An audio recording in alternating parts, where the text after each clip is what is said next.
Ration బియ్యం అక్రమ రవాణా కేసులో వైసీపీ మాజీ ఎమ్మెల్యే అడ్డంగా బుక్కయ్యే రోజులు దగ్గర పడుతున్నాయి. ఫ్యాన్ పార్టీ పవర్లో ఉన్నప్పుడు 3 పువ్వులు 6 కాయలు అన్నట్లుగా సాగిన దందా కూటమి ప్రభుత్వం అధికారంలోకి వచ్చిన తర్వాత బంద్ అయింది. రేషన్ బియ్యం మాఫియాపై జరుగుతున్న సిట్ దర్యాప్తులో వాస్తవాలు వెలుగులోకి వస్తున్నాయి.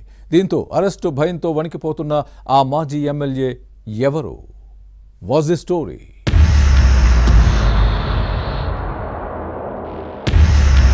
ద్వారంపూడి చంద్రశేఖర్ రెడ్డి వైసీపీలో వివాదాస్పద మాజీ ఎమ్మెల్యే.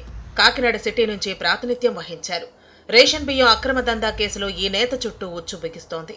అవినీతి కోటలు బద్దలవుతున్న సమయంలో ఉక్కిరిబిక్కిరి అవుతున్నారు. కూటమి ప్రభుత్వం చేపట్టిన చర్యలతో జైలుకు వెళ్లాల్సి వస్తుందేమోనని టెన్షన్ పడుతున్నారు. దీంతో కాకినాడ నుంచి హైదరాబాద్కు షిఫ్ట్ అయ్యారు. వైసీపీ అధినేత జగన్ కు అత్యంత సన్నిహితుడిగా ముద్రపడ్డ ద్వారంపూడి ఎమ్మెల్యేగా ఉన్నప్పుడు కన్నుమిన్ను కానకుండా వ్యవహరించారు. పేరుకు కాకినాడ సిటీ ఎమ్మెల్యే అయినా ఉమ్మడి తూర్పు గోదావరి జిల్లా అంతా గుప్పెట్లో పెట్టుకుని అవినీతి సామ్రాజ్యాన్ని విస్తరించుకున్నారు. 5,000 కోట్ల రూపాయల విలువైన బియ్యాన్ని కాకినాడ పోర్టు నుంచి ఆఫ్రికా దేశాలకు ఎగుమతి చేశారన్న ఆరోపణలు ఎదుర్కొంటున్నారు. ఈ మొత్తంలో సగానికి పైగా రేషన్ రైసే ఉందని టాక్. ఉమ్మడి తూర్పు గోదావరి జిల్లాలో రైస్ మిల్లర్లను అడ్డం పెట్టుకుని ద్వారంపూడి కుటుంబం బియ్యం దందా చేసింది. ఈ మొత్తం వ్యవహారాన్ని నిగ్గు తేల్చేందుకు సిట్ విచారణ జరుగుతోంది. దీంతో ఇప్పుడు ఏం జరుగుతుందోనన్న టెన్షన్లో ఉన్నారు. దర్యాప్తుల అక్రమాల మూలాలు ఆధారాలు బయటపడుతున్నాయి. అరాచకాలు ఒక్కొక్కటిగా వెలుగులోకి వస్తున్నాయి.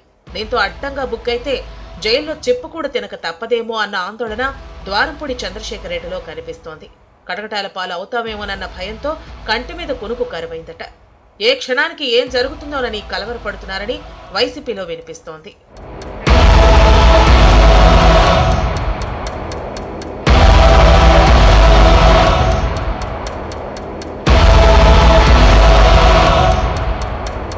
మరోవైపు ద్వారంపూడి సోదరుడి పేరుతో కాకినాడ ప్రత్తిపాడులో 2 రొయ్యల ఫ్యాక్టరీలు నడిచేవి. కాలుష్య నియంత్రణ నిబంధనల ఉల్లంఘన జరిగిన వైసీపీ హయాంలో అధికారులు అటువైపు కన్నెత్తి చూడలేదు.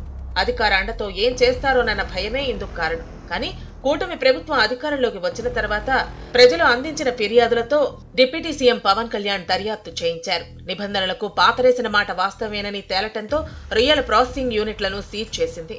ఇక కాకినాడ మున్సిపల్ కార్పొరేషన్ లో వెలుగు చూసిన టీడీఆర్ బాండ్ల కుంభకోణంపై సిటీ టీడీపీ ఎమ్మెల్యే కొండబాబు ముఖ్యమంత్రి చంద్రబాబుకు ఫిర్యాదు చేశారు. దీంతో ఈ వ్యవహారంపై విజిలెన్స్ విభాగం విచారణ చేపట్టింది.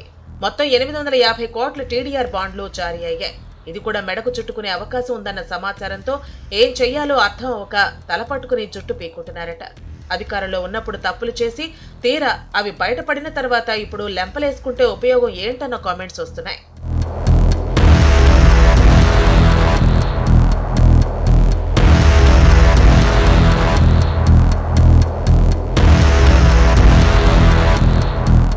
ఇక ద్వారంపూడి చంద్రశేఖర్ రెడ్డికి నోటి దురుసు ఎక్కువ.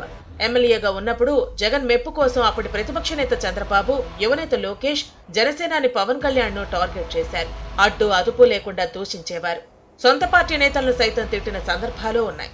జిల్లా పరిషత్ సమావేశంలో వైసీపీ రాజ్యసభ ఎంపీ పిల్లి సుభాష్ చంద్రబోస్ పై బూతులతో నోరు పారేసుకున్న విషయాన్ని గుర్తుపెట్టుకోవాలి. అప్పట్లో అధికార మత్తులో రెచ్చిపోయిన నేత ఇప్పుడు సీన్ రివర్స్ అవడంతో సైలెంట్ అయ్యారు. అన్ని రోజులు మనవి కావన్న విషయం అర్థమైంది. దీంతో సమస్యల విషవలయంలో చిక్కుకుని కుమిలిపోతున్నారన్న బాధ మాజీ ఎమ్మెల్యే ముఖంలో కనిపిస్తోంది. చేసిన తప్పులు శాపంగా వెంటాడుతున్నాయి. చేసిన తప్పులు శాపంలా వెంటాడుతున్నాయి. పాపంతో పాటు కర్మఫలం అనుభవిస్తున్నాను అన్న పశ్చాత్తాప భావం ద్వారంపూడి చంద్రశేఖర్ రెడ్డిలో కనిపిస్తోంది.